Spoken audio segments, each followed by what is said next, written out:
Matuljski su laburisti ponovno u akciji. Danas su betoniranjem rupa na nogostupima pokušali skrenuti pažnju na već godinama devastirane i zapuštene pločnike u Matuljima. Za glavnog krivca drže općinskog načelnika Marija Čikovića, koji kaže: svjestan sam problema, ali nogostupe rješavamo odmah nakon što sredimo infrastrukturu. Evo, pogledajte.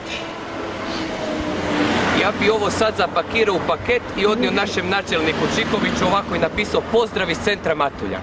Mladi laburisti bacili su se na posao.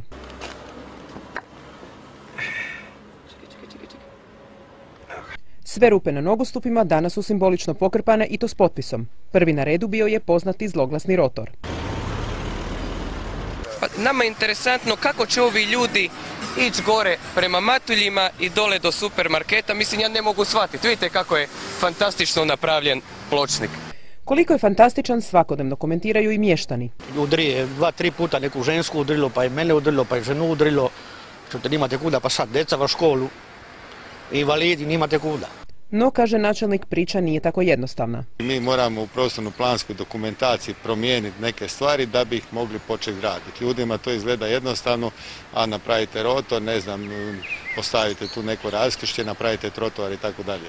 Sve to mora biti u prostorno-planskoj dokumentaciji. Dok je gornji rotor posve druga priča, pločnici su uređeni, ali malo korišteni. A imamo situaciju kod onog gornjeg rotora gdje je poliklinika, gdje su oni takozvani lokalni moćnici, gdje je napravljeno za manje od mjesec dana.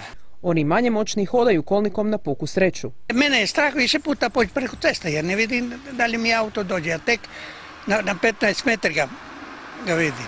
A problem loših nogostupa sigurno prepoznaju i osobe s invaliditetom.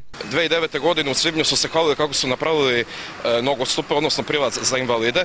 Pa evo, kako i sami vidite, taj invalid kad prođe taj prilaz, jedina mu opcija da se vrati nazad, jer zbog svih tih rupa on dalje ne more.